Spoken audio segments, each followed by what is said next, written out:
Salut les Wargamers, c'est Evie de French Review, votre chaîne de rapport de bataille tuto et live peinture. Aujourd'hui je suis en compagnie de Miladin. Pour le patch d'équilibrage sur Warhammer Age of Sigmar, on va donc voir ensemble les modifications des règles et surtout les baisses ou les augmentations des coûts en points.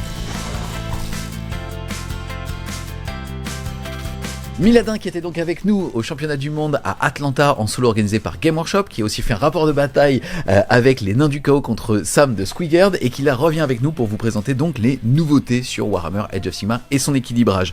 Déjà merci Mila d'être là. Ensuite, est-ce que tu peux nous décrire un petit peu l'état de la méta? Est-ce que c'est un patch d'équilibrage qui était nécessaire ou est-ce qu'au contraire c'était plus un sujet de planning qui fait que Game Workshop sur ces créneaux là aime bien un petit peu modifier son jeu? Déjà merci de m'accueillir pour ce Battle Scroll Review. On en avait besoin, pour être honnête, de ce Battle Scroll. Non pas que la méta était dans un mauvais état, on va dire, mais il fallait quand même des gros changements, notamment au niveau de certaines armées qui ne jouaient pas au même jeu que les autres. Je pense notamment à Gloomspite Gitz, Caradron, Nighthaunt aussi.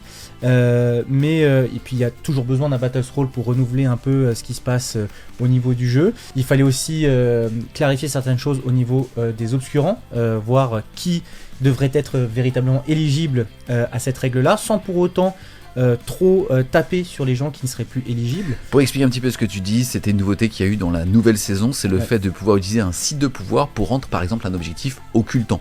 Et il était dit qu'une unité hormis les monstres, sauf si elle n'avait pas le mot-clé vol, si elle était à 1 pouce d'un terrain occultant, est elle-même invisible. Là, comme on le verra tout à l'heure, ils ont rajouté certains mots-clés pour rendre ça plus pertinent. En tout cas, aussi, ce qui a été intéressant, c'est qu'ils ont clarifié certaines règles qui ne l'étaient pas et pendant les tournois, comme par exemple à Atlanta ou sur certains tournois au SFF, où il a fallu que ce soit les arbitres sur place qui fassent des clarifications. Donc en tout cas, c'est un Battle Scroll que je trouve très sain dans la majorité des cas. Ça a peut-être un peu trop tapé sur certaines armées, mais en tout cas, c'était attendu, c'est bienvenu, et moi je suis très content de le voir parce que ça va permettre de renouveler le jeu et de le rendre beaucoup plus amusant. On découvre ensemble donc ce patch d'équilibrage. On va commencer par tout ce qui va être modification des règles, ensuite clarification avec une session de questions-réponses et on s'attaquera faction par faction à l'augmentation ou à la diminution de coûts en points. On commence tout de suite par le premier Errata. Celui-ci va être un rajout des règles de base au niveau du point 15.5 qui va clarifier / modifier comment est-ce qu'on va pouvoir déplacer des figurines sur elles-mêmes. Tout simplement, en fait, là, ce qu'ils veulent faire, c'est clarifier le fait de comment on déplace une figurine en fonction de son socle. Est-ce qu'on peut lui permettre de faire une rotation? Ce qu'il faut savoir, c'est que des fois, vous avez une figurine qui s'étend trop par rapport à son socle, donc ça peut gêner, par exemple, sur certains mouvements. Là, Games Workshop voulait clarifier les choses. Si vous avez une base, un socle circulaire, vous pouvez faire une rotation à l'infini autour de votre socle. Ce qu'on appelle la toupie, ça permet surtout si on a une figurine qui va dépasser de son socle par rapport au plastique, de ne pas être justement contrainte à sacrifier un mouvement pour tout simplement pouvoir passer et pas taper le plastique. En ce qui concerne les socles ovales ou qui n'ont pas une forme ronde parfaite, vous devez faire un mouvement maximum de 180 degrés et pas plus si jamais vous voulez tourner votre socle de sorte à ne pas pénaliser votre figurine si vous l'avez convertie ou si vous l'avez modifiée pour pas que elle s'entrechoque avec d'autres figurines. En tout cas, le but c'est de simplifier les mouvements et pour rendre le jeu plus fluide. Ensuite, on sort des errata et on va sur les questions fréquemment passées. La première chose, c'est le fait au niveau des wordings des règles d'avoir une exclusion, c'est-à-dire un nom mot-clé X, un autre. Est-ce que ça empêchait justement d'avoir les deux? Non, au contraire. Si on prend l'exemple qui est donné ici par rapport au Skaven, c'est de dire par exemple que si on est une unité non-scrire Moulder, ça veut donc dire qu'elle doit être pas scrire et Moulder à la fois. Oui, parce qu'il y avait beaucoup d'occurrences dans les BT où il y avait non tiré quelque chose, virgule quelque chose. Et c'est vrai que ça prêtait à confusion et que des fois il fallait faire des rulings un peu bizarroïdes. Là, le but c'était de clarifier la chose. On sait que là, dans ce cas-là précis, il faut être pas scrire et en même temps Moulder. Yes. Ensuite, autre clarification, c'est au niveau des frappes en dernier. C'est déjà comme ça que c'est arbitré en France, mais c'est une clarification pour tout le monde. En gros, à partir du moment où, à la phase de combat, vous avez activé en alternance toutes les unités qui n'étaient pas en frappe en dernier, est-ce qu'au moment où on passait sur les unités de frappe en dernier, on resetait indirectement cette espèce de ping-pong par initiative qu'on a en reprenant le tour du joueur opérant, ou est-ce qu'on devait continuer ce fameux ping-pong, c'est-à-dire si, par exemple, la dernière unité qui tapait à initiative normale venait de s'activer, est-ce que automatiquement on passait à son adversaire si on avait une égalité sur les frappes en dernier? Et la réponse est oui. Ça veut donc dire qu'on ne peut pas taper 2 fois de suite à partir du moment où on change du séquencement habituel. On ne reset pas tout simplement et on continue le ping-pong d'unités à unité. Yes, autre clarification aussi, c'est le fait qu'on utilisait par exemple des valeurs de mouvement aléatoires. Je sais pas, un squid qui allait bouger de D6 plus 3. Est-ce que d'abord il regardait le D6 du plus 3 et après il pouvait déclarer une course, ou alors est-ce qu'il devait tout déclarer en même temps? Et maintenant il a été faqué que il déclare bien évidemment la course avant de voir le jet de dés. C'est ça, exactement. Donc vous roulez votre jet de dés de course et ensuite vous roulez votre jet de mouvement. Ensuite on passe du côté de la magie avec 4 nouvelles règles ou clarifications. La première parle justement de la palissade prismatique. Tout simplement, c'est pour clarifier le fait que dès que vous voulez tirer sur une unité et que une seule ligne traverse la palissade prismatique, vous ne pouvez pas tirer sur l'unité que vous visez. Tout simplement, c'est pour clarifier les choses. Ensuite, de l'autre côté, on a la fameuse intervention magique à partir du moment où on devient wizard grâce au Place of Arcane Power. Si on utilise l'intervention magique avec un PC, on ne peut quand même pas, avec le décor, conjurer un spell. Donc ça c'est très intéressant, ça donne plus de vie au spell qu'on vient d'invoquer sur table. En passant sur les invocations de spells sur table, donc les sorts persistants, un sort persistant, il le confirme, ne peut pas bouger, ne peut pas utiliser de caractéristiques de mouvement en gras s'il a été posé sur table à ce tour, s'il a été setup à ce tour, c'est-à-dire invoqué. Et enfin, on reste encore sur les manifestations, ils ne peuvent pas être impactés par les règles d'occultant, donc ils sont toujours visibles. Ensuite, on passe sur une modification de la règle occultant, obscuring en anglais. Avant, je rappelle que ça ne s'appliquait pas aux monstres et aux unités qui avaient le mot-clé vol, et maintenant ça va pas s'appliquer sur les monstres et aussi sur les war machines. Oui, c'est très important parce que on le rappelle, par exemple, quand on a des balistes, des canons, qu'on a potentiellement envie de viser avec des spells ou au tir, c'est vrai que c'était un peu frustrant de ne pas pouvoir viser ces unités qui sont quand même assez grosses. Je pense aussi notamment à Glutos. Là, ils ont très clairement dit, maintenant ces unités sont visibles si elles sont à un pas ou à l'intérieur d'un décor obscurant. Par contre, et c'est là que c'est vraiment technique, et c'est pour ça que c'est pas tant un nerf que ça, si vous avez une war machine à l'intérieur d'une forêt ou à un pas d'une forêt, si celle-ci tire, sa portée de tir n'est pas divisée par 2. Et en plus de ça, elle a toujours accès, si elle ne vole pas, au malus pour être touchée si elle est entièrement dans le terrain. Donc par exemple, vous avez des canons à shoot, vous avez des canons Cities of Sigmar. Pour vous faire tirer dessus, vous serez visible, mais par contre vous aurez toujours accès au -1 pour vous faire toucher, mais de l'autre côté, votre portée de tir ne sera pas divisée par 2, donc ce sera peut-être plus difficile d'interagir avec eux. Yes, en fait ça permet vraiment de faire un point final à la description de cette règle, c'est-à-dire que d'un côté vous allez avoir les règles d'occultant et de l'autre de couvert, couvert -1 pour être touché, et occultant voulait dire pas visible mais divise la portée par 2.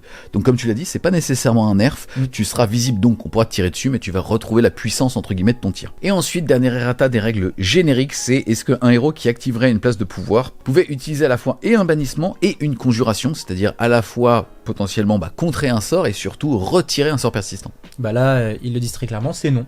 C'est pas parce que c'est deux capacités techniquement différentes qu'on va pouvoir faire une fois ces deux capacités. Là, ils considèrent que c'est techniquement la même chose, donc non. Soit on dispel, soit on réduit à néant le spell adverse, soit on réduit à néant le sort persistant adverse. Pour clôturer sur les changements génériques et l'harmonisation des armées au sein du jeu, une règle très importante, c'est celle des réinvocations. On sait que beaucoup d'armées réinvoquent des unités qui sont mortes grâce à un point de commandement. Ce n'était pas le cas au niveau des Séraphons et du côté du Slann Star Master, qui lui, c'était à sa phase de mouvement sur un 4+, qu'il pouvait réinvoquer la moitié d'une unité déjà détruite. Là maintenant ce n'est plus le cas, ça va être comme tout le monde sur un PC. Il me semble qu'une seule unité maintenant ne reste sur du G2D pour de la réinvocation. C'est toujours du 4+, c'est à l'Ariel, mais en tout cas pour tout le reste des armées, on repasse sur une invocation à point de commandement. Très bien, parce que ça permet encore une fois déjà moins de frustration par rapport à un 4+, et aussi d'utiliser ce fameux carburant qui sont les points d'ordre pour justement aussi te brider sur le reste de tour. Voilà, donc si vous êtes un joueur Séraphon qui n'est pas bon du poignet, vous pouvez être très heureux. On passe maintenant aux modifications faction par faction. On est dans l'ordre alphabétique. On va commencer par Cities of Sigmar. Déjà au niveau du coup en points, on voit une augmentation globale sur l'alchimite Warforger qui va prendre 10 points, les Calicentol qui va prendre 20 points, le fusilier Ogre Wash Hulk qui va prendre aussi 10 points. Ensuite, on va avoir les Frigil Command Corps qui vont prendre 10 points, tout comme le gros canon, et enfin la Wilder Corp Hunter qui elle aussi prend 10 points. Ensuite, changement au niveau des règles, notamment au niveau de la partie digitale, c'est-à-dire de Scourge of Ghyran, qui fait que la règle Sigmar's Will, donc la prière qui passait sur du 4, maintenant ne va plus pouvoir être utilisée qu'à sa phase de héros, et aussi qui va être divisée par rapport à la capacité qu'il y avait de téléporter jusqu'à 3 unités, mais qui maintenant est une seule unité. Donc 2 changements, une unité et plus 3, et surtout à sa phase de héros, et plus en défensif pour un point d'ordre de pouvoir le faire en réaction. Qu'est-ce que tu penses de City of Sigmar au global, et surtout là des augmentations de coups en points et de la modification de cette prière? City of Sigmar était pas très mal dans le méta, après c'était pas non plus tout là-haut, on va être honnête, ceci dit, toutes les unités qui ont été nerfées, c'était les unités qu'on voyait le plus dans les listes City of Sigmar, donc je comprends pourquoi ils ont voulu donner une petite hausse en points à ces unités-là, pour donner un peu plus de variété à un index qui est quand même bien fourni. Il y a de l'elfe, il y a du nain, on les voit quasiment pas, et pour la partie Pontifex de Scourge of Ghyran, c'est vrai que c'était un peu la prière qui était très forte au début, qui avait déjà été nerfée lors du dernier Battle Scroll, qui là est encore un peu plus nerfé. Je pense qu'ils veulent vraiment enterrer le côté un peu relou qu'on pouvait avoir avec cette prière là, parce que on jouait plus au même jeu à partir du moment où au tour adverse on prenait jusqu'à 3 unités et on les ramenait chez nous. Là au moins c'est une seule, faut pas qu'elle soit au combat, c'était déjà le cas lors du dernier Battle Scroll, mais au moins comme ça lisse un peu le truc et c'est moins frustrant pour l'adversaire. Yes, faut comprendre que c'était le tour de votre adversaire, que pour un pion d'ordre, vous utilisiez une prière que vous aviez déjà au préalable normalement chargée, et ça fait que globalement, à part un 1, vous étiez capable juste de retirer 3 unités que votre adversaire allait charger, quoi. Sachant que le 1, on peut le relancer. Donc là, vraiment, on te disait vraiment, dans tous les cas, tu vas prendre 3 unités et tu vas les faire revenir, et voilà, ton adversaire, il est à l'autre bout de la map, et il peut rien faire. Donc là, en tout cas, c'est cool que Games Workshop tape un poil dessus, et puis peut-être donne un peu de variété à l'index Cities of Sigmar. Encore une fois, c'est un index très fourni, donc autant voir d'autres unités. Ensuite, on passe du côté des Daughters of Khaine. Pas de changement de règle, uniquement 3 changements en coup en point. On voit que la Hawk Queen perd 10 points, tout comme la Melusai Iron Scale, et par contre la Kretusa, elle va prendre 20 points. Est-ce que tu penses que ces changements vont bouger la Daughter of Khaine au niveau de la méta par rapport à son positionnement, et où est-ce qu'elle était? Au début du manuel du général, donc pendant l'été, c'était tout là-haut, c'était à 70% de victoire à peu près. Là, ils l'ont quand même bien descendu. Ils ont fait quelques petits changements intéressants pour les Hawk Queen et les Melusai, parce que c'est des unités qui sont assez importantes dans certains builds. Kretusa, on l'utilisait plus en version Scourge of Ghyran, donc ça me surprend de voir qu'elle a pris un petit coup en version normale. Ça n'a pas changé grand-chose. Daughter of Khaine n'est pas mal placé, n'est pas non plus hyper bien placé dans le méta, c'est une armée du ventre mou. Donc pour moi ça change pas grand chose, ça va pas le faire bondir tout là-haut ou le redescendre, donc j'ai envie de dire ça passe haut la main le Battle Scroll. En ce qui concerne Daughter of Khaine, on se rappelle que pendant l'été c'était tout là-haut avec un très gros pourcentage de victoire. Il y a eu un Battle Scroll qui est sorti au niveau de septembre-octobre qui les a redescendus juste un poil, mais pour les mettre au niveau de tout le monde. Et maintenant que le Battle Scroll sort et fait descendre les gros prédateurs, ça refait monter un petit peu Daughter of Khaine. C'est intéressant de voir des petits héros descendre comme la Melusai. C'est des héros importants dans certains builds, notamment les serpents. Je suis surpris de voir que Kretusa en version normale prenne quelques points, parce que c'est la version Scourge of Ghyran qui a été le plus utilisée.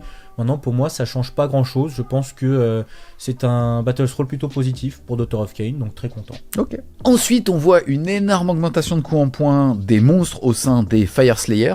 Pas de changement de règles, mais on voit, on vous l'affiche ici, en piéton, à part le Auric Runephaser qui va perdre 10 points et le Runeson qui va lui en prendre 10, ainsi que le Runemaster. Globalement, on est sur une augmentation de tous les gros monstres à hauteur de 10 ou 20 points. Est-ce que tu trouves ça normal, et où est le Fire Slayer aujourd'hui? Alors, est-ce que je trouve ça normal qu'il y ait des nerfs? Oui. Qu'il y en ait autant? Peut-être pas, à partir du moment où il n'y a pas d'autres alternatives qui sont données. Fire Slayer a été très longtemps connu, et l'est encore connu, pour être en fait une armée avec peu d'entrées.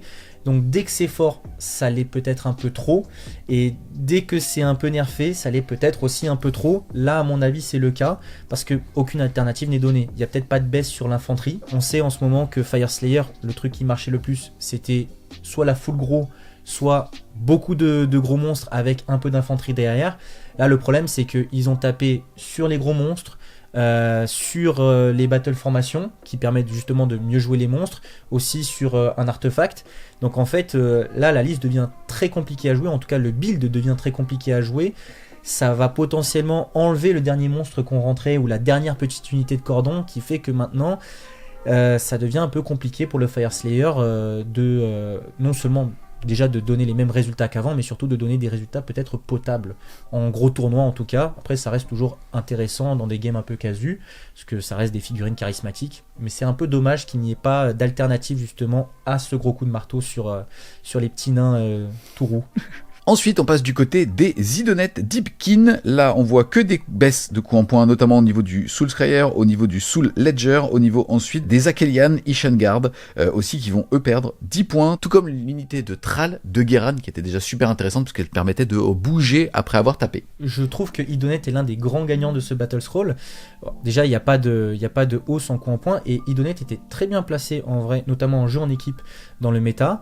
Là, on voit qu'il y a une unité quand même de Scourge of Ghyran qui, à 90 points maintenant, était déjà intéressante, mais le devient encore plus de par sa capacité. Je rappelle aussi que c'est une unité qui est Raid-2 contre l'infanterie, Raid-2 contre le monstre.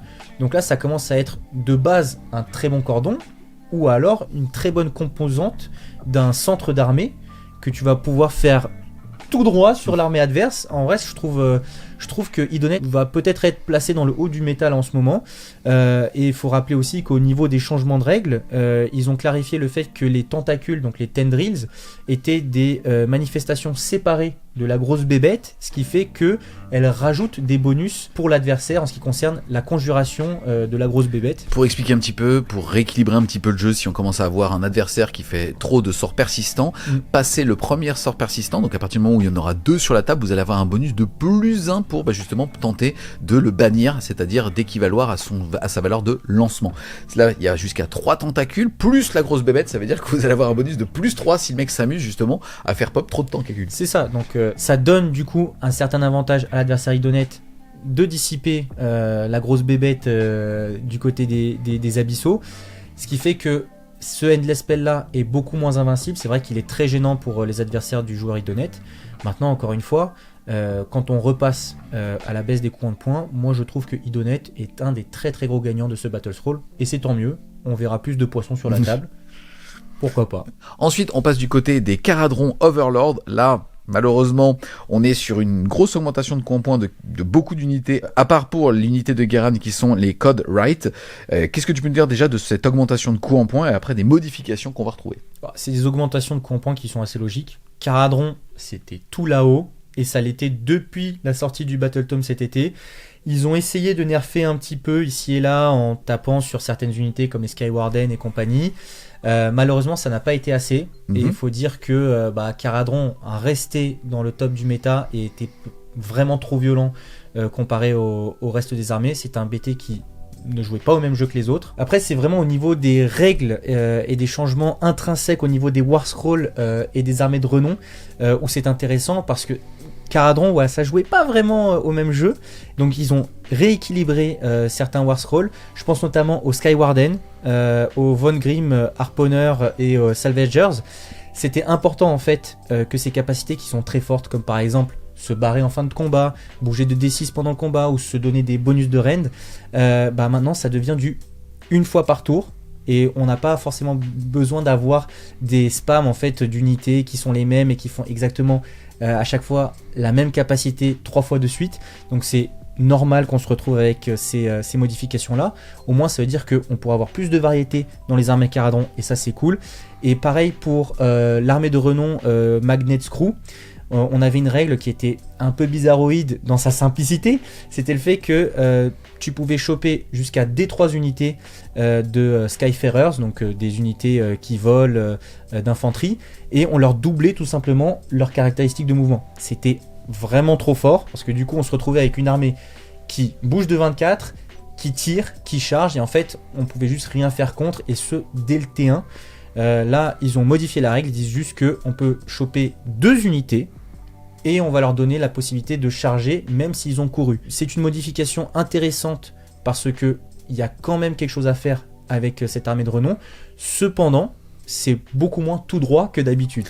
Yes, si on regarde au global, est-ce que tu penses que c'est un nerf hammer ou est-ce qu'on est au scalpel? Un peu des deux. Un peu des deux, parce que le problème avec Caradron, c'est que comme il y a très peu d'unités, c'est vrai qu'on peut se retrouver des fois à se dire « Ah, c'est vrai que malgré la variété, les capacités qui sont un peu phares dans l'armée, dès qu'elles sont un peu touchées, vont rabaisser l'armée. Là, ce n'est pas le cas. C'est juste qu'ils ont rééquilibré chaque War Scroll. Il y a toujours des War Scrolls très intéressants, mais il va falloir plus de variété, il va falloir plus réfléchir dans la construction de ces listes. Je ne dis pas que Caradhran va mourir, entre guillemets, dans le méta. Je dis juste que Caradhran va devoir beaucoup plus réfléchir et jouer au même jeu. Et ça, c'est important. C'est hyper cool pour les adversaires, pour le méta en général, et je pense que pour un vrai joueur Caradhran qui aime son armée, ça va être encore plus cool pour lui, donc c'est que du positif en soi. Ensuite, on passe du côté des luminettes, pas de changement de règles, mais des ajustements de coups en point. Là, pour le coup, on est au scalpel, c'est-à-dire que globalement, ils ont augmenté ce qui était trop visible, mais à hauteur de 10 points sur des unités à 300, normalement, on ne doit pas censé le sentir, et pareil, en termes de diminution de coups en point, là, sur des unités un petit peu moins chères, donc globalement, en moyenne, on a plus perdu en points que gagné en points, donc c'est plutôt positif. Où était le luminette en termes de méta, et est-ce que c'était nécessaire ?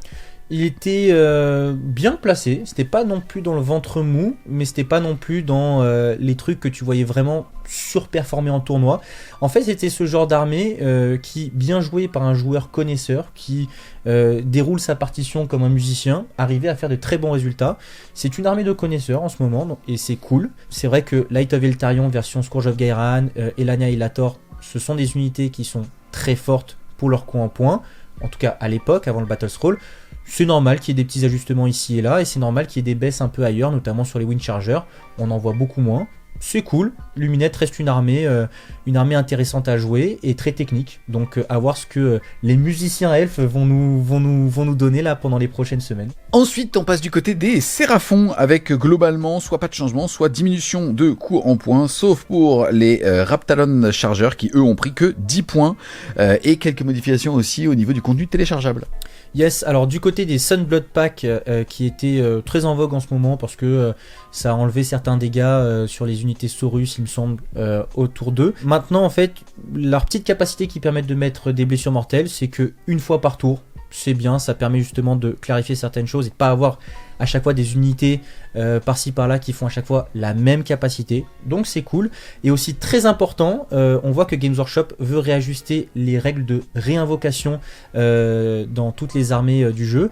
On se rappelle que le Slann Star Master à la base pouvait à chaque phase de mouvement du joueur Séraphon sur 4+, réinvoquer une unité, ou en tout cas la moitié d'une unité qui a été tuée. Là, ils sont clairs, nets et précis, ils le font sur un point de commandement et c'est plus sur un jet de dés.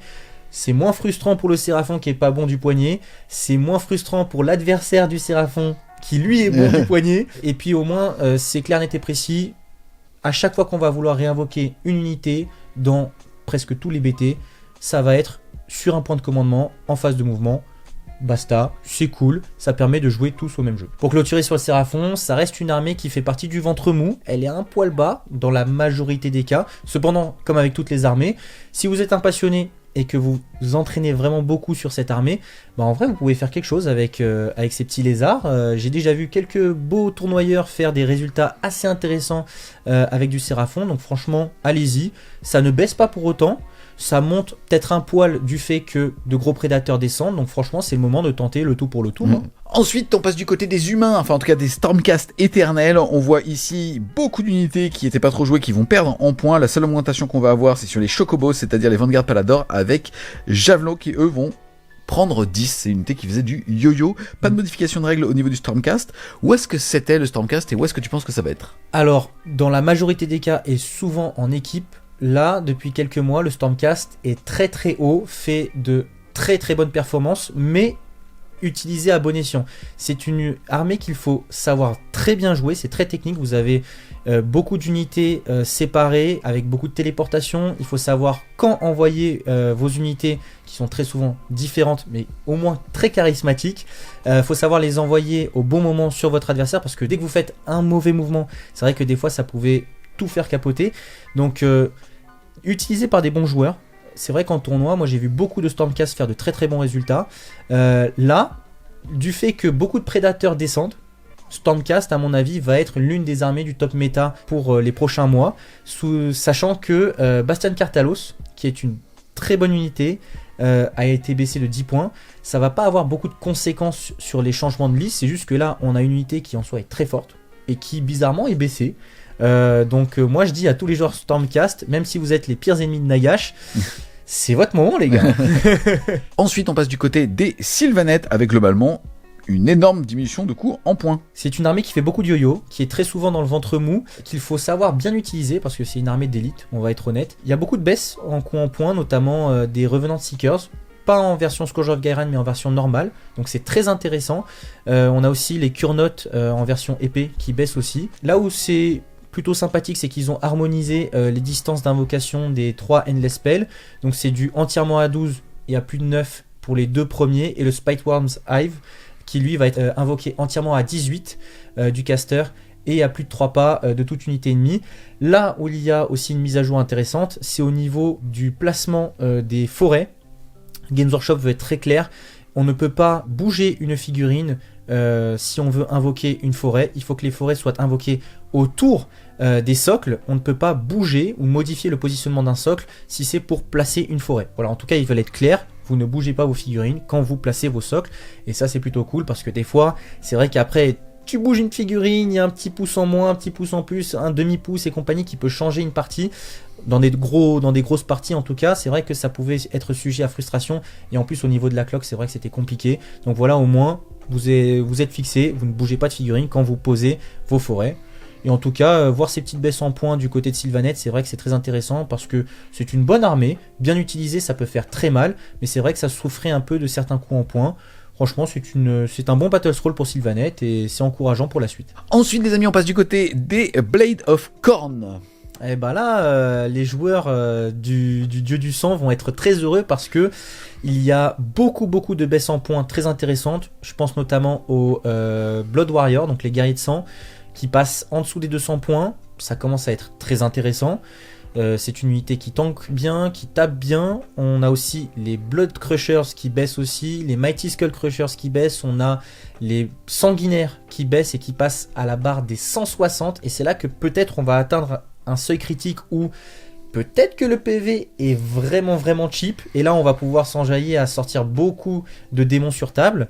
Donc, à voir si on n'a pas atteint le gros seuil critique qui fait que c'est un peu trop. Mais en tout cas, c'est très intéressant. C'est vrai que Khorne était au bas de la méta dernièrement et que c'était compliqué de faire quelque chose avec. En tout cas, c'est très intéressant pour les joueurs du dieu de la guerre et du sang. Là aussi où ils ont amélioré quelque chose, c'est du côté de l'armée de renom, celle des Bloodthirsters, donc l'armée full gros monstre. Avant, vous jetiez autant de dés que d'unités ennemies et amies qui étaient mortes, et si le compte des 4+, était égal à 8 ou plus, vous pouviez réinvoquer un Bloodthirster. Là, on n'est plus sur du 4+, mais sur du 3+. Donc là, c'est encore plus facile de réinvoquer un Bloodthirster, à voir si ça va rendre cette armée de renom beaucoup plus forte qu'avant. Je ne sais pas, sur la théorie c'est plutôt sympathique. En tout cas, le truc le plus intéressant, c'est qu'on va pouvoir ressortir plus de guerriers de sang, plus de Blood Crusher, plus de Mighty Skull Crusher, plus de Bloodletter.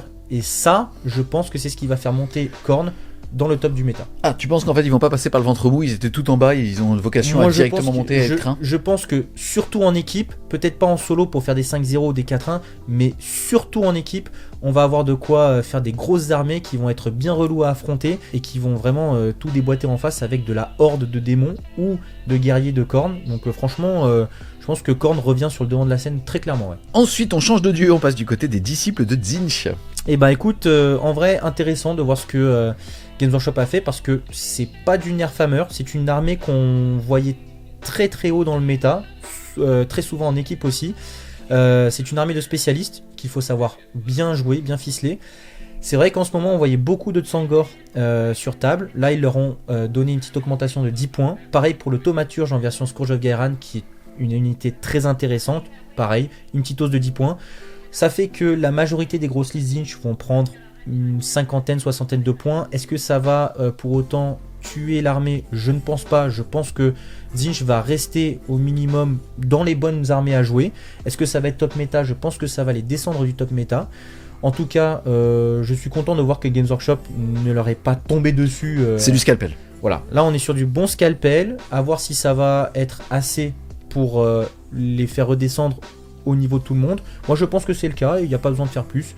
vous les joueurs de Zinch, vous avez passé le cap du Battle Scroll bien sympathiquement, donc vous pouvez être heureux. Ensuite, du côté maintenant du dieu de Slaanesh, de l'excès, on va avoir uniquement une augmentation de 10 points sur les Fiends et 10 points sur la formation des Invaders. Sinon, globalement, on est sur de la diminution et aussi quelques petites modifications, en tout cas clarifications. Alors, clarification du côté du Keeper, on rappelle que maintenant les réinvoques qui se faisaient sur du 4+, avant, maintenant ça va juste coûter 1 CP. C'est toujours bien, c'est toujours intéressant au niveau des frustrations qu'on va maintenant éviter. Ensuite, on a une modification du côté du Mesmerizing Mirror. Maintenant, on harmonise les portées d'invocation. C'est entièrement à 18 du caster et à plus de 3 de toutes les unités ennemies. Donc ça, c'est cool. Et puis, il y a quand même beaucoup de baisses en points. Le Lord of Hubris aussi, qui s'est bien illustré à Atlanta, on l'avait vu avec Beji. Donc franchement, les joueurs de Slaanesh, vous pouvez être très heureux. Votre armée a quand même beaucoup de baisses. Glutos, qu'on pouvait voir très souvent, est passé en dessous de la hausse en points. Pareil pour Sigvald. Donc honnêtement, Slaanesh a de beaux jours devant lui, elle, je sais pas. Les deux, tu choisiras. Merci. Mais en tout cas, non, Slaanesh, ça va être très intéressant de voir ce que ça va donner. Ça reste une armée, entre guillemets, que j'aime bien appeler de musiciens, qui aiment bien jouer leur partition, de spécialistes, on va dire. Même si, maintenant que certains prédateurs sont tombés, c'est vrai que ça va peut-être remonter bien haut dans la méta. Je pense pas non plus top méta, mais ça va être très intéressant de voir. Et aussi, on rappelle que Glutos, maintenant, étant War Machine, ne va plus donner cette frustration d'être invisible à côté d'une forêt. Donc en tout cas, Slaanesh maintenant est remis à plat, mais quand même bien rehaussé au niveau du méta, donc c'est cool. Franchement, c'est une armée qu'on voit pas trop souvent. J'espère qu'on va en voir plus. Ensuite, on s'attaque à la dernière armée sortie à date, qui sont les Elfmith of Ashut, les forgerons d'Ashut, donc les nains du chaos. On voit une diminution globale des coups en points au niveau de la version générique sur Taurus, aussi au niveau des Zantoins Sentinelles et du Dominator avec grosse masse. Alors, déjà pour le grand héros générique, c'est une baisse intéressante. Je sais pas si ça va le sauver par rapport à Uraktar ou à d'autres entrées. Intéressant, maintenant la comparaison, elle est plus de 320 versus 350, elle est à 290 versus 350. Le problème, c'est qu'aujourd'hui, Uraktar, c'est juste qu'il est game changer par rapport à sa façon de jouer. Exactement. Il pourrait le mettre à 400 points, tu te poserais même pas la question, tu dirais bah oui, mais il me change ma règle. C'est un facilitateur de jeu tout simplement quand vous jouez à chute, donc il est toujours intéressant. Le démonique normal sur Taurus, il est sympa à 290. Maintenant, le comparatif avec Uraktar se fait pas. C'est un peu la même chose du côté de la cavalerie quand on voit les Anointed à 150 comparé au Bull Centaurs. C'est vrai que le Bull Centaurs est quand même très fort. Est-ce que baisser les Anointed va vraiment sauver la comparaison, enfin le comparatif, et leur permettre d'en mettre plus dans des armées à shoot? Je ne sais pas. Là où c'est intéressant, c'est le Dominator avec les masses. Lui, par contre, à 160 points, il devient intéressant. Peut-être que maintenant qu'il est visible à côté des occultants, va faire qu'on va potentiellement moins le prendre malgré son coup en point. Ceci dit, son coup en point reste intéressant, donc on va peut-être en voir plus et c'est cool. Ok, au niveau des armées de renom aussi. Au niveau des armées de renom, plus au niveau des régiments de renom, c'est vrai que le régiment de renom avec les grosses balistes et le Demon Smith, qui était joué par la plupart des armées du chaos dans les derniers tournois, a pris un petit coup sur la tête avec une hausse de 40 points. Ce qui fait que maintenant il va vraiment falloir faire un sacrifice dans sa liste KO, que ce soit Zinch, Korn, etc., pour pouvoir sortir cette liste là. C'est cool parce que c'est vrai que ça pouvait être sujet à frustration d'avoir deux grosses balises d'achute, dégâts 5 et compagnie qui te rentraient dedans, alors que t'allais te taper du Tsangor ou du Bloodletter ou du Sigvald. Donc voilà, c'est une bonne. C'est un bon petit coup sur les mains, voilà. Mais en ce qui concerne Ashut, c'est une armée qui est relativement jeune au niveau des stats. Il n'y a pas eu beaucoup de tournois joués avec Ashut. C'est une bonne armée, un solide 3-2 ou 4-1 je pense dans les tournois solo. Une bonne armée d'équipe. Maintenant, il y a quand même des scénarios où il arrive mal à s'exprimer. Il y a quand même des match-up où il va avoir du mal, souvent contre des trucs qui vont être très agressifs et qui vont lui rentrer dedans et le garder cloîtré dans sa zone de déploiement. Donc c'est cool qu'il n'ait pas tout de suite tapé sur ce qui semblait être fort. Ils vont laisser Ashut respirer et on verra au prochain Battle Scroll ce que ça va donner. Peut-être qu'au final ils l'ont très bien ajusté. Ensuite on passe au Magodkin of Nurgle. Globalement il n'y a pas de changement de coup en point, il n'y a qu'une seule modification de règle, tu vas nous en parler. Mais on va pas s'attarder dessus puisqu'on sait que Game Workshop travaille sur la sortie imminente d'un Battle Tome pour eux. Qu'est-ce que tu peux nous dire en tout cas sur Nurgle? Là Nurgle est dans le ventre mou, un peu dans le bas du méta, on va être honnête. Après, il y a une liste qu'on lui envoyait très souvent en tournoi qui était un peu bizarroïde du fait d'une seule règle, c'est celle des Lord of Affliction qui faisait beaucoup de blessures mortelles au combat, enfin au corps à corps, lorsqu'on était engagé avec eux.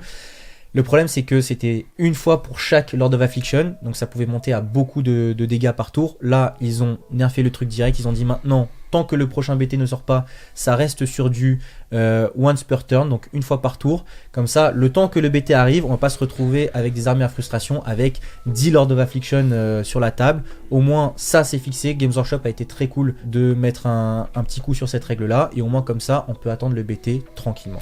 Yes, globalement, ça va avec l'harmonie globale du une fois par tour, qui fait qu'à partir du moment où vous avez cette mention, n'importe quel nombre de figurines, vous ne pourrez le faire qu'une fois. Exactement. Ensuite, on va du côté des Skaven, pas de changement de règles, par contre, beaucoup de changements de coups en point, uniquement 2 augmentations, le Deathmaster et le Plague Priest sur Plague Furnace, et tout le reste va baisser en points. Pour moi, Skaven, c'est celui qui va rentrer tout de suite dans le top méta, pour la simple et bonne raison que les baisses en points rendent quasiment toutes les unités qui ont baissé hyper intéressantes. Que ce soit les Stormfiend, les Stormvermin, même Visic qui a baissé à 360 maintenant peut se réfléchir. On va avoir beaucoup de tirs aussi du côté des Skaven qui vont être intéressants. Le Warp Blaster tout seul dans son coin, en vrai, là il commence à être très bon avec son nouveau coup en point. Je pense qu'on va avoir aussi beaucoup de variété dans ce Battle Tome. C'est ça qui est bien avec Skaven, c'est que on peut faire des listes de corps à corps. On voyait dernièrement beaucoup de listes avec du Raogre. Là maintenant on va pouvoir refaire venir du Stormvermin, refaire venir du Stormfiend, faire des trucs beaucoup plus axés sur le tir et moins sur le corps à corps. Ce qui était sujet à frustration, notamment du côté des Deathmaster, qu'on ne pouvait toucher que sur du 5 ou de 6, on prit une petite hausse en points, pareil pour le creuset. Mais tout le reste, honnêtement, on peut faire de tout et de n'importe quoi, et ça va être très fort. Donc honnêtement, Skaven, sachant que on parlait de Stormcast tout à l'heure, qui était, je pense, là-haut, je pense que c'est Skaven qui va être l'anti-Stormcast, vu le nombre de choses qu'on va pouvoir rentrer sur table. Donc honnêtement, là c'est la saison de la ruine, c'est la saison du rat. Franchement, faites-vous kiffer, parce qu'en plus il y a de la variété. Donc c'est cool de voir que y a beaucoup de baisses là-dessus. Je vais être au même niveau que Khorne. Peut-être que là ça va être un petit peu la baisse en trop. C'est toujours cool de voir ces unités baisser, à voir si ça va pas donner trop de frustration pour les adversaires, mais en tout cas, Skaven était pas mal placé dans la méta. Là, ça va être à mon avis top méta. Ouais. Ensuite, du côté des Slave to Darkness, globalement, que des diminutions de coups en points, donc ça c'est très bon. Et une seule modification de règle au niveau de la War Queen Dark Oath, qui avant pouvait choisir une unité et sur un 3+, lui mettre une protection à 5. Avant c'était que pendant sa phase de héros, maintenant c'est à la phase de héros, donc on peut le faire en défensif au tour adverse. STD, c'est vrai que c'était une armée un peu difficile à placer. En général, c'était dans le ventre mou, mais avec certaines listes spécialisées, comme par exemple Archaon ou Be'lakor ou Archaon Be'lakor, c'est vrai qu'on pouvait la retrouver bien placée dans les tournois. Il y a quand même des baisses qui sont un peu surprenantes, parce qu'on voit beaucoup Be'lakor normalement dans les grosses listes. Peut-être qu'au niveau des statistiques, on ne le voit pas beaucoup dans la majorité des tournois. En tout cas, Be'lakor, lui, il perd 10 points. Là où aussi va y avoir quelque chose d'intéressant, c'est au niveau des guerriers du chaos qui eux passent en dessous de la barre des 200 points, et c'est vrai que là le prix du guerrier du chaos commence à être hyper intéressant, donc à voir ce que ça va donner ici. La Varanguard baisse aussi en coup en point, je ne sais pas si ça va pour autant les sauver, ou en tout cas les rendre plus attrayants. Par contre, là où je suis très intéressé, c'est du côté de l'armée de renom de la Légion du Premier Prince, parce que là on a une baisse de 30 points des Bloodletters. On a une baisse sur quasiment tous les démons, les unités démons de Legends of the First Prince. J'avais dit en Khorne que le Bloodletter commençait à passer peut-être le seuil critique où ça devenait pas juste intéressant mais quasiment obligatoire. Quand on voit l'armée du Premier Prince, où il y a des bonus d'attaque, des bonus de sauvegarde, des bonus de ward sur Be'lakor, ou alors sur les démons qui sont à côté, sachant qu'on peut les faire revenir pour un point de commandement. Ah bah c'est vrai que le Bloodletter avec un Be'lakor à côté, les Bloodcrushers et compagnie, c'est vrai que ça peut commencer à être très fort. Donc peut-être le retour sur le devant de la scène d'une armée de renom qu'on n'a pas vu depuis longtemps, parce que c'est vrai que même en deuxième édition c'était une armée qui était jouée. Donc à voir ce que ça donne, très intéressant de voir ce que ça va donner, et aussi soit dit en passant, comme les Bloodletters de l'armée du Premier Prince sont des War Scrolls différents que les Bloodletters de Khorne, potentiellement en équipe vous avez moyen de jouer une armée de Khorne avec du sanguinaire et une armée Légion du First Prince avec des sanguinaires. Donc est-ce que là aussi ça va pas être sujet à frustration dans la construction d'une équipe pour ceux qui vont jouer contre ce genre de combinaison? Très intéressant aussi de voir que Slave to Darkness va avoir de la variété dans ce qu'elle peut jouer, pas juste au niveau des War Scrolls, mais aussi dans ses battle formations et dans ses armées. Tant mieux, tu fais bien de le dire, excuse-moi, mais pendant quasiment un an, on ne s'est tapé que du Nurgle qui s'active 2 fois avec des Chosen et tout. C'est chiant, ça, quoi. voilà, avec tout le temps la même bannière, le même mot-clé. Le Prince Démon, là aussi, a perdu en coup en point, donc c'est vrai que ça va être très cool de voir si dans la bonne battle formation, ça peut être intéressant de voir beaucoup de Prince Démon. En plus, c'est charismatique, tu les customises, ça a des bonnes gueules et tout. Donc franchement, très content de voir ce que ça donne sur STD. À voir si ça va pas être trop fort. Mais en tout cas, pour moi, ça rejoint Skaven et Stormcast et Idonet dans cette nouvelle méta. Donc très content de voir ce que ça va donner. Ensuite, on bifurque du côté de la mort. On commence par les nobles, c'est-à-dire les Flesh Eater courtes. Au niveau des coups en point, on voit beaucoup de baisses, uniquement 2 augmentations avec Laborant Cool King sur Terrorgeist et Laborant Cool King sur Dragon Zombie. Bon, ça c'est normal parce que en ce moment, c'est vrai qu'on voyait beaucoup de listes full monstres. Bon, le plus 10 points sur les deux, c'est vrai que c'est pas anodin, mais c'est pas non plus un gros coup de marteau. Écoute, Flesh Eater, c'est top méta. Je sors de ma désillusion. Beaucoup de baisses intéressantes. Je pense à l'Arche Régent qui devient négociable dans une liste. C'est vrai qu'il était un poil trop cher. Pareil pour le Marrow Scroll. Et surtout pour le Vargulf qui était un peu la déception, je pense, du Battle Tome. Parce que c'est vrai que c'est une unité charismatique en termes de gueule et en termes de War Scroll. Malheureusement, c'est une bête. Donc c'est vrai qu'il avait perdu un peu de sa superbe depuis son nouveau War Scroll. Là maintenant qu'il est à 120 points, il se négocie. À voir si ça va rentrer dans la plupart des armées génériques Flesh Eater. Là où c'est intéressant aussi, c'est que ils ont baissé le coût en points des unités Scourge of Gairan, notamment le Gore Warden, qui est très sympathique avec sa téléportation sur les objectifs ennemis. Et aussi le Ghoul King qui a vu sa règle modifiée, ce qui fait que même quand il est mort, les unités autour de lui bénéficient de la capacité d'avoir des attaques critiques sur du 5+, et non que sur du 6. Et ils ont mis un petit coup de marteau sur une règle que moi j'aimais bien, mais qui en vrai pouvait être sujet à frustration en face. C'était le mouvement du trône. Je rappelle que quand vous avez quelqu'un qui occupe le trône charnel, vous pouvez choisir une unité et la faire bouger de D3 ou de D6 si elle a été posée sur table. Mais c'est vrai que ça pouvait permettre à une unité de sortir d'engagement. Si on faisait le score qu'il fallait sur le dé, par exemple, si vous étiez collé socle à socle et que vous faisiez 3 à ce mouvement, vous sortiez d'engagement et derrière vous pouviez faire votre mouvement, recharger, etc., etc. Donc là, ils ont dit clairement, ce mouvement ne peut être fait par une unité que si elle n'est pas au combat. Donc ça, c'est cool. On arrête les frustrations de ce côté-là. Mais en tout cas, Flesh Eater était à une bonne place. Ça monte un peu du fait de la descente de beaucoup de prédateurs. Il y a la montée de nouveaux prédateurs qui vont faire que ça va peut-être le maintenir au même niveau où là où c'était. Mais encore une fois, c'est une bonne armée. Si vous savez jouer avec, vous pouvez faire de très belles choses. Et ça reste Flesh Eater, c'est toujours cool, quoi. Ensuite, on continue la mort, mais cette fois-ci avec les Night Haunt. Alors là, pour le coup, c'est un sapin de Noël, le bordel. Il y a que du vert et du rouge sur quasiment toutes les lignes, mais il y a quand même beaucoup plus de rouge, c'est-à-dire d'augmentation de coups en points, que de baisse. Qu'est-ce que tu peux nous dire sur eux? Est-ce qu'ils étaient trop hauts? Est-ce que c'est justifié? Est-ce qu'on est sur du scalpel ou est-ce qu'on est sur du nerf hammer? Et s'il y a d'autres règles qui changent? Alors, on est sur du nerf hammer, et que Nagash me pardonne, mais c'était mérité. D'accord. Vraiment, en fait, ce qu'il faut savoir, c'est que on avait une unité notamment qui représentait bien le Night Haunt, c'était le Pyregeist. Ça fait longtemps que c'est une unité qui donnait de la bonne frustration en face. Pourquoi? Parce que vous aviez cette capacité de poser un pied sur un objectif et de choper une unité à 6 pas et de lui dire bah toi maintenant sur 2+, je vais te mettre des 3 BM. Et le problème c'est que si tu avais 10 unités de Pyregeist, qui je rappelle sont des unités de Warcry, si tu en avais 10, bah tu pouvais faire 10 fois la capacité. Là, en plus du fait qu'ils viennent de le rétablir à une fois par tour, ils viennent de leur mettre 20 points en plus.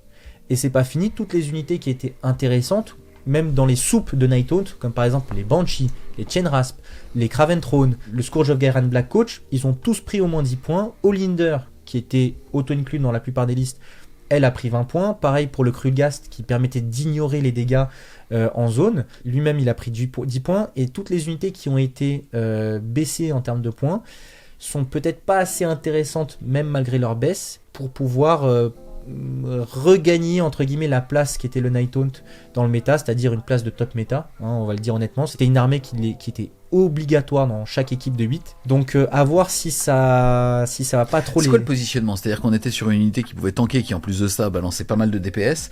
Là c'est quoi toi tes pistes pour rendre l'armée intéressante? Pour rendre l'armée intéressante, pour moi ça va être une armée qui maintenant va se jouer sur le control score, le grappillage. Avant c'était, en plus de ça, c'était je te rentrais dedans, je te faisais mal, et à la fin du tour, tu prenais des blessures mortelles en plus de ça. Là, tu vas quasiment enlever tout ça parce que les unités coûtent plus cher, les grosses capacités qui mettent des blessures mortelles se sont fait nerfer. Donc du coup, maintenant, tu vas être vraiment sur du control score, grappillement, prise de table, prise de primaire. C'est super intéressant de la manière dont le Battle Stroll nous a été présenté par Game Workshop, ouais. Au niveau des game designers qui étaient présents. Beaucoup de questions ont été faites de la part justement de créateurs de contenu là en disant mais est-ce que vous voulez pas faire comme à Warhammer 40 000, c'est-à-dire rendre par exemple maximum 3 fois la même entrée, voire 6 si c'est une ligne. Et ils ont répondu, ils pensent que déjà en faisant le fait que beaucoup d'aptitudes ont été mis une fois par tour, ça va enlever ce spam négatif. Là pour moi, c'est pour ça que je me permets de le dire maintenant. T'as parlé du fait qu'il y avait des personnes qui s'amusaient à jouer quasiment 10 fois une unité de Warcry. C'est normal qu'une unité ne doive pas être achetée 10 fois, surtout quand elle vient d'un jeu d'escarmouche, tu vois ce que je veux dire. Et là, je trouve que c'est plutôt sain, en tout cas. Et ça assainit aussi de la manière dont les gens peuvent collectionner Age of Sigmar. J'espère qu'ils vont faire ce virage à base de, écoute, au moins si j'achète toutes les entrées de mon armée en 1, 2, voire 3 fois, ça suffit. Ça suffira, j'aurai ma collection pour un budget beaucoup plus sain et serein que dépendamment du méta, acheter 10 fois la même unité. Et on l'a vu avec Caradron. C'était ce qu'ils ont fait avec les capacités. Ils leur ont dit c'est du once per turn. Ça veut pas dire que vous pouvez pas avoir une fois chacune des unités renforcées en plus de ça, ce qui vous donnera justement du leverage et enfin du levier et qui vous permettra d'avoir un style de jeu plus versatile. Mais c'est vrai que quand on jouait en face contre ce genre d'armée qui comptait sur une ou deux capacités différentes que tu répétais à chaque fois en spam, c'était frustrant. Là maintenant, Nighthaunt va vraiment pouvoir compter sur sa mécanique intrinsèque, c'est-à-dire baisser le control score des unités adverses, tanker sur la save éthérée, même si elle est à 6, et en plus de ça, une ward à 5, grappiller sur son adversaire pour à la fin peut-être gagner de 5 ou 10 points. Je pense que c'est ça l'identité du Nighthaunt, je pense que c'est ça que Games Workshop veut faire, c'est des petites victoires, grappiller à la fin et pas forcément rouler sur ton adversaire parce que tu lui donnes une avalanche de blessures mortelles avec des unités qui sont trop peu chères, qui vont te foncer dedans et te faire trop de dégâts. En tout cas, c'est une bonne chose. Malgré le fait que c'est de la mort, je suis content qu'ils ont réussi à nerfer de cette façon le Nighthaunt parce que c'était mérité. Et maintenant, Nighthaunt va pouvoir jouer son vrai jeu et jouer au jeu comme tout le monde. Ensuite, on passe du côté des Osiark Bone Reaper. Pas de changement de règle, uniquement 4 diminutions de coûts en points. Où est-ce que ça va? C'était bien placé dans le méta, mais ça n'était pas non plus hyper haut. C'est une armée solide pour faire du 3-2. Pourquoi? Parce que comme c'est une armée d'élite, il y a des scénarios où elle va pas pouvoir vraiment très bien s'exprimer, et puis des match-up où elle va vraiment pas avoir de l'oxygène, on va dire.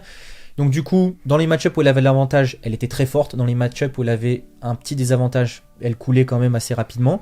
Là où c'est cool, c'est que malgré le changement des War Machines, la catapulte baisse en coût en points, donc ça c'est cool, peut-être qu'on va la revoir. Les Harbingers en Morghast baissent aussi en coût en points. Dans une armée d'élite, c'est pas anodin, parce que même moins 10 points, c'est vrai que potentiellement on va pouvoir rentrer ce slot en plus.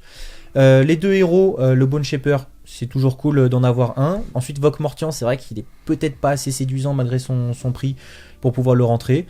Osiark, c'est une bonne armée. Elle ira pas gagner des tournois, mais en tout cas, elle fera une bonne prestation en équipe. Donc, c'est cool. Le Battle Scroll ne lui tombe pas dessus et en même temps, lui donne pas trop d'avantages. Donc, avec en plus de ce fait certains prédateurs qui descendent, ouais, elle est dans un bon momentum, donc c'est cool. Ensuite, du côté des Soulblight Gravelord, peu de modifications de coûts en points, mais toutes en baissant. Soulblight était à une bonne place, mais c'était pas encore une fois une armée qui gagnait des tournois. C'est une armée qui, elle, a trouvé sa véritable identité. Elle fait des petites victoires, ou alors quand elle va réussir à trouver la faille, elle peut commencer à enfoncer, mais elle joue sur le primaire, scorer ses tactiques facilement, et il y a beaucoup de variétés dans cette armée. Très souvent, c'est vrai qu'on voit beaucoup de Mantfred avec du squelette et compagnie. Maintenant, les armées full vampire, que ce soit avec des Askurgan ou avec des chevaliers de sang, marchent très bien. Et même un peu avec du loup, du zombie, c'est vrai qu'il y a des trucs à faire. Donc honnêtement, Soulblight reste là où c'est. La descente de certains prédateurs fait que elle va pas descendre elle aussi, elle va monter un petit peu. C'est une armée aussi de spécialistes, de joueurs à partition, donc ça c'est cool. En ce qui concerne certains changements des règles, ils ont juste harmonisé les portées des Endless Spells, donc des sorts persistants. Donc à part le reliquaire qui lui va s'invoquer entièrement à 18 du caster et à 3 de toute unité ennemie, les autres Endless Spells, donc les chauves-souris et la main de Nagash, ça va être du entièrement à 12 et à 9 pas de toute unité ennemie. Donc Soul Blight est à une bonne place, elle y reste et elle continue à aller de l'avant. Ensuite, on quitte la mort, on va du côté de la destrue en commençant par les Gloomspite Git. Et là, on voit quand même beaucoup d'augmentation de coups en points, mais très léger. Alors, c'est très léger, là c'est du bon scalpel. On pourrait dire, c'est du Nerfhammer, il y a beaucoup de rouge partout. Non, c'est très bien fait de la part de Games Workshop et franchement je les félicite parce que c'était pas évident, que ce soit dans les coups en points ou dans la façon de corriger les règles. Déjà au niveau des coups en points, c'est vrai qu'au niveau des Boingrot, on avait atteint le seuil critique où c'était pas assez cher et du coup on pouvait spammer des unités de Boingrot et on pouvait avoir des listes à 50 Boingrot, ce qui en soi n'est pas normal, sauf si vous faites vraiment un sacrifice sur votre liste. Là du coup ils ont pris une hausse de 10 points, les catapultes ont pris 10 points, les cavaliers loups ont pris 10 points, les chars ont pris 10 points, donc ça c'est tout à fait normal par rapport à ce qu'apportent ces unités. Pareil pour la version Scourge of Gairan des Spore Splata fanatiques. Et au niveau des changements en règles, on va avoir justement les chars et les Spore Splata qui vont être modifiés au niveau des règles, parce que c'est vrai que c'était des règles qui étaient vraiment frustrantes. Je parle notamment des Sunsteel Awilas, donc les chars. Je rappelle que eux, avant, ils pouvaient bouger à la phase de mouvement adverse de leur mouvement, donc c'est-à-dire de 12, parcourir les unités adverses et leur mettre des BM à hauteur de D3 plus le nombre de chars dans l'unité, donc très souvent on arrivait à D3 plus 4, et ce qui fait qu'en fait, ils recoordonnaient derrière. Donc vous rebougez de 12, après que votre adversaire a bougé, donc en fait vous étiez, si vous le vouliez, inchargeable, vous bloquiez votre armée et vous la protégiez de toute charge bien relou, et derrière vous envoyez vos Boingrot. Là, ils ont nerfé la règle en disant tout simplement, si l'unité de Sunsteel Awilas est engagée au combat, elle ne peut pas faire son mouvement, elle ne peut pas sortir du combat comme elle le faisait avant, et en plus bloquer toutes les armées et parcourir les unités et faire des BM. Donc ça, c'est cool, ils n'ont pas modifié la règle trop en profondeur, ils ne l'ont pas nerfé, ils ne l'ont pas annulé, ils ont juste dit, si tu es au combat, c'est mort, et ça c'est bien, ça fait que l'unité a quand même une certaine utilité. Pareil pour les Spore Splata fanatiques en Scourge of Gairan, ce qui était relou avec eux, c'est que je rappelle, ils ont 2d6 de mouvement à la fin de chaque tour, et que derrière, ils pouvaient engager, à la fin du tour adverse, comme celui du Gloomspite Git, ils pouvaient engager des menaces. Ce qui fait que ça annulait le momentum des unités adverses. Le pire, en fait, c'était que avec le décor Gloomspite Git, on pouvait réinvoquer une unité de Spore Splata à la fin de son propre tour Gloomspite Git, et ensuite, les refaire bouger de 2d6. Et du coup, faire parcourir 12 pas depuis le décor, plus 2d6. Et c'est vrai que là, c'était un peu relou. Là, ils ont dit simplement, si vous avez été setup sur la table, vous ne pouvez pas faire votre capacité à la fin du tour. Donc ça c'est cool, ils leur ont mis 10 points, l'unité reste intéressante mais elle doit être utilisée plus intelligemment. Au final, Gloomspite Git, à mon avis, descend du top méta mais reste une bonne armée, peut-être tier A ou quelque chose. Il va falloir jouer plus intelligemment, faire des sacrifices dans sa construction de liste, mais je pense que les joueurs Git ont quand même de beaux jours devant eux, mais que ça va être plus difficile et qu'ils vont devoir jouer au même jeu que tout le monde. Donc c'est bien, je suis très content de voir ce qu'ils ont fait. C'est un bel exemple de mise à jour. Ce que j'ai à dire, c'est que c'est pas du Nerfhammer, c'est du scalpel et c'est cool. Ouais. Maintenant, du côté des Ironjo et ou des Cruel Boys, déjà on voit que les Ironjo, eux, vont globalement avoir une petite augmentation de ce qui était très présent et une petite diminution de ce qui ne l'était pas. Donc on sent que Game Workshop a envie un petit peu de changer leur méta. Et au niveau des Cruel Boys, on n'est que sur une diminution, mais uniquement sur 3 entrées, dont une de Scourge of Gairan. Qu'est-ce que tu peux dire sur les changements de règles et aussi donc sur le positionnement de ces deux armées au niveau de la méta? Alors sur les changements de règles, je vais partir d'abord sur l'armée de renom de Zogrok Anvil Smasha qui avait une règle qui était assez frustrante, c'était le fait que avec une prière, il choisissait un décor et ce décor était entre guillemets maudit. Et si vous faisiez un mouvement, c'est-à-dire vous commenciez un mouvement ou que vous terminiez un mouvement à côté d'un décor maudit, donc à 6 pas d'un décor maudit, et bien là vous étiez sujet à une blessure, à des 3 blessures mortelles. Là, ce qu'ils ont dit, c'est que au lieu de subir cette blessure mortelle à 6 pas du décor en commençant ou en terminant un mouvement, là c'est juste en terminant le mouvement. Si vous pouvez sortir du coup des 6 pas du décor et ne pas subir les blessures mortelles, donc ça c'est cool. Je pense que ça remet l'armée de renom à sa place, c'est-à-dire armée sympathique, jouable potentiellement sur des tournois, mais qui va pas être hyper frustrante et qui va pas gagner des parties de façon assez bête. En ce qui concerne la place de l'Iron Joe au niveau de la méta, c'est vrai que quand le BT est sorti, il avait de la peine à voir le jour, il montait progressivement, il y avait quelques régiments de renom qui étaient présents dans certaines listes ici et là. On avait vu une résurgence depuis les 2-3 derniers mois de Iron Joe. Là, c'est vrai que ils se sont dit peut-être qu'en nerfant certains prédateurs, ils allaient peut-être voir trop d'Iron Joe avec des unités qui étaient peut-être plus assez chères au vu de ce qui allait se dérouler dans les prochaines semaines. Donc ils ont voulu peut-être sauvegarder et faire un peu les garde-fous sur des unités telles que le méga boss sur Mokrocha ou sur les gros monstres cochons. Par contre, ils ont quand même fait baisser de 10 points les Brute Ragers. Donc à voir s'il n'y a pas une grosse armée Kragnos full Brute Ragers à sortir en tournoi. Parce que ça reste une unité assez intéressante, ça strike first. Donc c'est toujours cool. Et côté Cruel Boys, ils étaient au-dessus au début de la V4. Et depuis le début du dernier manuel du général. Et ils ont progressivement été un peu baissés pour revenir dans le ventre mou et au niveau de tout le monde. Les baisses sont intéressantes, je ne sais pas si ça va les faire remonter tout seul, je pense que ça va remonter de base parce que certains prédateurs descendent.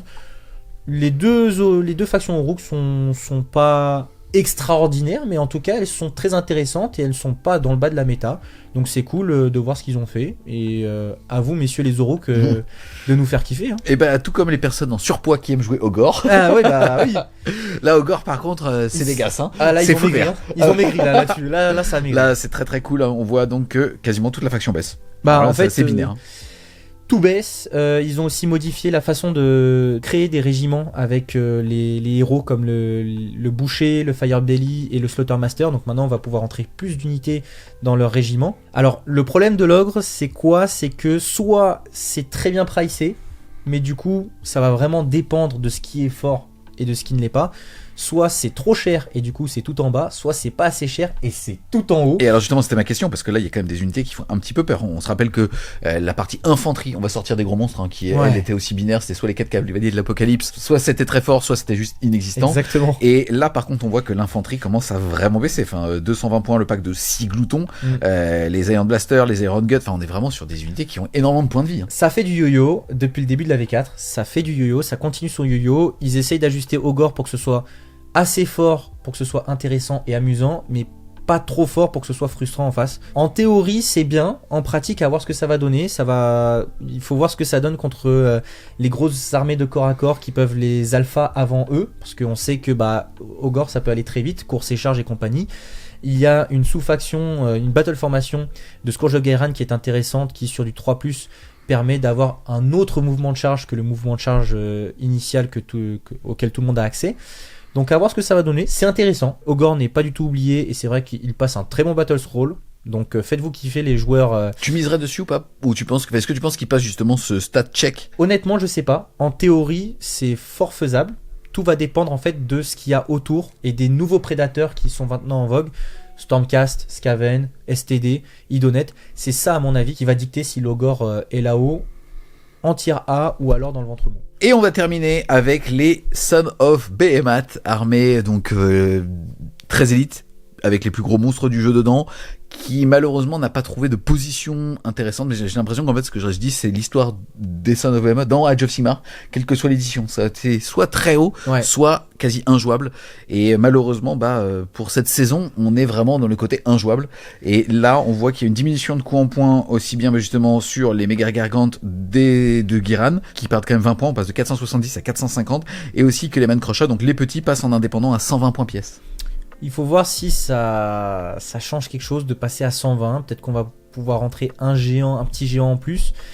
Après, il y a un problème intrinsèque à cette armée de Sons of Behemoth qui est magnifique, qui est cool à jouer, mais qui malheureusement ne rentre, à mon avis, pas très bien dans cette saison actuelle d'AOS, qui avait ses difficultés dans le manuel du général de l'an dernier et qui en fin de V3 était sur le toit du monde.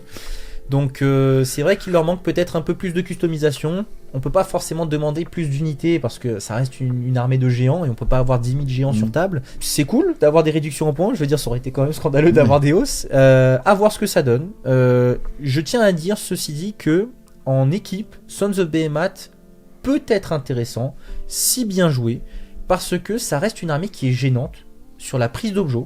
C'est vrai qu'en tactique ça peut être compliqué, mais sur la prise des primaires, c'est vrai que c'est une armée qui est relou à affronter, et que même si beaucoup d'armées se disent plutôt bonnes contre Sons of Behemoth, quand tu vas faire des pairings et que tu vas t'estimer contre cette armée, c'est impossible de dire que tu vas mettre une grosse victoire. Donc c'est vrai qu'en vrai, Sons of Behemoth, notamment en tournoi et en équipe, il y a des trucs à faire. Donc à voir si cette baisse peut théoriquement faire quelque chose d'intéressant. Donc faut pas non plus l'abandonner. Maintenant c'est vrai que de toutes les armées de Warhammer Age of Sigmar, c'est celle qui a le plus de difficultés en ce moment. On a fait le tour de toutes les armées. Pour certaines, on a même parlé, ou tu as même parlé justement des régiments de renom en termes d'augmentation et de coût en points. Là, si on veut faire en 1 minute, entre guillemets, la météo des régiments de renom, est-ce que tu as des choses que tu as envie de mettre en avant ? Déjà, je pense que Games Workshop veut remettre les régiments de renom en avant. Pourquoi ? Parce qu'il y a quasiment que des baisses. Et pas des baisses anodines, hein. On est en moyenne sur du 20, 30, 40 points de baisse. Les 2-3 gros régiments de renom qui étaient un peu frustrants et qu'on retrouvait un peu partout sur les tables de jeu, comme par exemple celui des Hellsmith of Ashut et celui des Caradron, eux se sont pris une petite hausse en points qui était très clairement méritée, donc ça c'est cool. Donc il va vraiment falloir sacrifier des ressources pour rentrer ces régiments de renom là. Par contre, je prends l'exemple de Gotrek, il a baissé de 20 points, il est à 320. Il est intéressant maintenant, le petit nain. Il y a des petits régiments de renom, comme par exemple une que j'aime bien qui est Veremord's Shamblers, donc le Corpse Cart qui met -1 ward à 12 avec un cordon de zombies. Il était à 220, maintenant il est à 210. C'est anodin, mais en vrai ça sauve des listes en fait, ce genre de truc. Je prends par exemple les gros bataillons avec beaucoup de gros héros et des 2, 3, 4 unités à côté, ça perd du 40-50 points. Donc là, en fait, Games Workshop est en train de vous dire, allez-y, faites des petites alliances, le genre de truc qu'on avait en V3 où on pouvait prendre des unités alliées. Là, on est en train de retomber dans l'alliance, enfin dans les petites alliances qu'on pouvait créer à l'époque dans AOS, donc c'est cool. Ça va pouvoir donner aussi des armées charismatiques, amusantes à jouer et fluff. Donc ça franchement, je vous encourage à aller tester ces régiments de renom, parce qu'en plus, bien joué, ça peut faire des merveilles. Donc rien d'autre à dire que c'est cool de la part de Games Workshop de nous donner cette chance-là. Ok, là les amis, on a fait le tour donc de ce Battle Scroll, c'est-à-dire de ce patch d'équilibrage pour Warhammer Age of Sigmar. Toi, en tant que à la fois amoureux de l'univers, compétiteur, aussi bien en solo qu'en équipe, t'es content ? Oui, très heureux. Très heureux parce que dans AOS aujourd'hui, c'est vrai que, notamment avec les battles tactiques, on a beaucoup moins accès à l'improvisation. Le jeu est un peu plus scripté parce qu'on doit faire des battles tactiques par phase. Donc step 1, step 2, step 3, et c'est vrai que c'est un peu plus compliqué d'improviser. Ça nous vient beaucoup plus au tour 4 qu'au tour 1, comme on avait l'habitude avant. Ce qui fait que les gros joueurs se différencient moins des joueurs un peu plus casus, ce qui peut être des fois sujet à frustration pour certains, beaucoup moins pour d'autres, ce qui est cool. Mais du coup, ça fait que les grosses armées qui étaient sujettes à frustration, qui étaient trop fortes et qui bénéficiaient trop bien des tactiques, qui maintenant ont été rabaissés, et ce à juste titre, vont laisser de la place à d'autres armées qui vont pouvoir s'exprimer. Et là où c'est cool, c'est qu'on va peut-être avoir plus de place pour l'improvisation. Malgré les tactiques qui demandent du step by step, là on va pouvoir jouer avec plus de variété, même pour les armées qui ont pris un coup. Je pense notamment à Caradron. Là maintenant vous allez avoir plus de variété dans vos listes, ça va vous forcer à être un peu plus imaginatif. Donc la première demande, c'était réduire ce qui ne jouait pas à AOS et les faire jouer au même jeu que tout le monde. Mission accomplie. Donner un peu d'air à certaines armées qui n'étaient pas assez représentées dans le top du classement. À mon avis, ça va être mission accomplie. Troisième demande, à mon avis, c'était de ne pas trop donner d'avantage à une ou deux armées. Je pense que ça a été donné à 5-6 armées différentes, ce qui fait que c'est pas forcément une mauvaise chose dans une méta, parce que chacun a ses faiblesses. Donc, quand dans ton premier tiers, excuse-moi, t'as 6 armées, c'est plus un god tier. Oui, c'est un tiers de ton méta. Ouais. C'est ça, donc du coup, c'est cool. Ce qui fait que chacun a ses faiblesses, chacun peut y réagir, et en fait on rentre dans un cercle vertueux où on est dans du véritable pierre-feuille-ciseau, et ça c'est cool. Donc pour moi, ça aussi c'est mission accomplie. Je pense que, à mon avis, Games Workshop a super bien géré ce Battle Scroll. Je pense que c'est ce genre de Battle Scroll là qui peut, à mon avis, rendre le jeu beaucoup plus attrayant sur cette saison, et permettre à des joueurs de s'exprimer encore mieux, et peut-être retrouver un goût nouveau, déjà pour les armées qu'ils jouent encore, et pour d'autres armées qui n'ont peut-être jamais touché. Donc franchement, chapeau bas à Games Workshop, et à voir justement ce que ça va donner en termes de stats par la suite au niveau des armées qui vont dominer le nouveau méta. Et puis même en tant que joueur casu, la simple clarification des règles, qui était l'une des grosses demandes aussi, pour moi ça a été répondu haut la main, et notamment aussi avec la règle des occultants, où c'est beaucoup moins frustrant, avec les War Machines notamment. C'est cool, franchement, pour moi c'est un 8-9 sur 10, je peux pas dire que c'est 10 sur 10 parce que forcément rien n'est parfait. Puis il y a des oublis ou ce genre de choses, mais oui. Bien évidemment, mais en tout cas, c'est un très bon Battle Scroll, à mon avis. À voir s'il n'y a pas des trous dans la raquette, mais ça pour l'instant on ne peut pas le voir honnêtement. Chapeau bas Games Workshop, vous avez fait du bon travail. Ok, bah écoute, un grand merci à toi mon petit Milad d'être venu nous présenter ce nouveau patch d'équilibrage pour Warhammer Age of Sigmar. Les amis, on espère clairement que vous avez aimé cette vidéo. C'est le cas, n'hésitez pas à mettre un gros pouce bleu dessus, à la commenter, à la partager. Si vous voulez supporter French MCU, n'hésitez pas à aller faire un tour sur son Tipeee, le lien sera en description. Et nous on vous dit à plus les Wargamers.